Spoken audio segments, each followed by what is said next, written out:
Il y avait un homme malade, Lazare de Béthanie, village de Marie et de Marthe, sa sœur.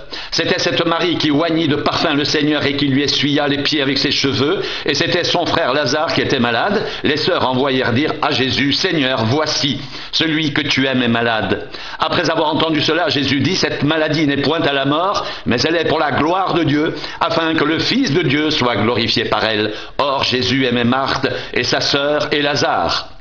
Lorsqu'il eut appris que Lazare était malade, il resta 2 jours encore dans le lieu où il était, et il dit ensuite aux disciples, « Retournons en Judée. » Les disciples lui dirent, « Rabbi, les Juifs, tout récemment, cherchaient à te lapider, et tu retournes en Judée. » Jésus répondit, « N'y a-t-il pas 12 heures au jour? Si quelqu'un marche pendant le jour, il ne bronche point, parce qu'il voit la lumière de ce monde, mais si quelqu'un marche pendant la nuit, il bronche, parce que la lumière n'est pas en lui. » Après ces paroles, il leur dit, « Lazare, notre ami, dort, mais je vais le réveiller. » Les disciples lui dirent, « Seigneur, s'il dort, il sera guéri. » Jésus avait parlé de sa mort, mais ils crurent qu'il parlait de l'assoupissement du sommeil. Alors Jésus leur dit ouvertement, « Lazare est mort, et à cause de vous, afin que vous croyiez, je me réjouis de ce que je n'étais pas là, mais allons vers lui. » Sur quoi Thomas, appelé Didyme, dit aux autres disciples, « Allons aussi, afin de mourir avec lui. » Jésus étant arrivé, trouva que Lazare était déjà depuis 4 jours dans le sépulcre. Et comme Béthanie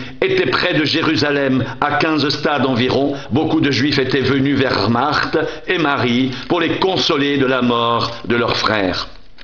Lorsque Marthe apprit que Jésus arrivait, elle alla au-devant de lui, tandis que Marie se tenait assise à la maison. Marthe dit à Jésus, « Seigneur, si tu avais été ici, mon frère ne serait pas mort, mais maintenant même, je sais que tout ce que tu demanderas à Dieu, Dieu te l'accordera. » Jésus lui dit, « Ton frère ressuscitera. » « Je sais, lui répondit Marthe, qu'il ressuscitera à la résurrection, au dernier jour. » Jésus lui dit, « Je suis la résurrection et la vie. Celui qui croit en moi vivra, même s'il meurt, et quiconque vit et croit en moi ne mourra jamais. Crois-tu cela ?» Elle lui dit, « Oui, Seigneur, je crois que tu es le Christ, le Fils de Dieu, qui devait venir dans le monde. » Ayant ainsi parlé, elle s'en alla. Puis elle appela secrètement Marie, sa sœur, et lui dit, « Le Maître est ici, et il te demande. » Dès que Marie eut entendu, elle se leva promptement et alla vers lui, car Jésus n'était pas encore entré dans le village, mais il était dans le lieu où Marthe l'avait rencontré. Les Juifs, qui étaient avec Marie dans la maison et qui la consolaient, l'ayant vue se lever promptement et sortir, la suivirent, disant, « Elle va au sépulcre pour y pleurer. » Lorsque Marie fut arrivée là où était Jésus et qu'elle le vit, elle tomba à ses pieds et lui dit, « Seigneur, si tu avais été ici, mon frère ne serait pas mort. » Jésus, la voyant pleurer, elle et les Juifs qui étaient venus avec elle, frémit en son esprit et fut tout ému. Et il dit, « Où l'avez-vous mis ?» « Seigneur, lui répondirent-ils, viens et vois. » Jésus pleura, sur quoi les Juifs dirent, « Voyez comme il l'aimait. » Et quelques-uns d'entre eux dirent, « Lui, qui a ouvert les yeux de l'aveugle, ne pouvait-il pas faire aussi que cet homme ne meure point ?»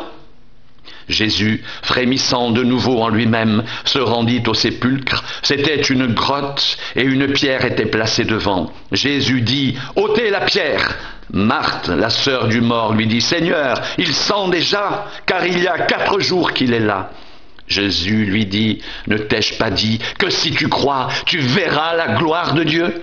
Ils ôtèrent donc la pierre, et Jésus leva les yeux en haut et dit, « Père, je te rends grâce de ce que tu m'as exaucé. Pour moi, je savais que tu m'exauces toujours, mais j'ai parlé à cause de la foule qui m'entoure, afin qu'ils croient que c'est toi qui m'as envoyé. » Ayant dit cela, il cria d'une voix forte, « Lazare, sors !» Et le mort sortit, les pieds et les mains liés de bandes, et le visage enveloppé d'un linge. Jésus leur dit, « Déliez-le et laissez-le aller. » Plusieurs des Juifs qui étaient venus vers Marie et qui virent ce que fit Jésus crurent en lui, mais quelques-uns d'entre eux allèrent trouver les pharisiens et leur dirent ce que Jésus avait fait.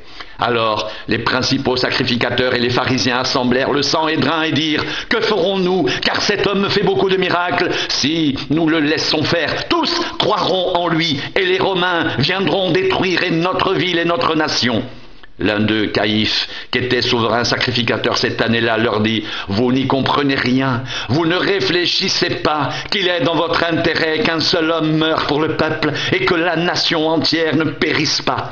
Or, Il ne dit pas cela de lui-même, mais étant souverain sacrificateur cette année-là, il prophétisa que Jésus devait mourir pour la nation. Et ce n'était pas pour la nation seulement, c'était aussi afin de réunir en un seul corps les enfants de Dieu dispersés. Dès ce jour, ils résolurent de le faire mourir. C'est pourquoi Jésus ne se montra plus ouvertement parmi les Juifs, mais il se retira dans la contrée voisine du désert, dans une ville appelée Éphraïm, et là, il demeurait avec ses disciples. La Pâque des Juifs était proche, et beaucoup de gens du pays montèrent à Jérusalem avant la Pâque pour se purifier. Ils cherchaient Jésus. Et ils se disaient les uns aux autres dans le temple, « Que vous ensemble? Ne viendra-t-il pas à la fête ?» Or, les principaux sacrificateurs et les pharisiens avaient donné l'ordre que si quelqu'un savait où il était, il le déclare, afin qu'on se saisisse de lui.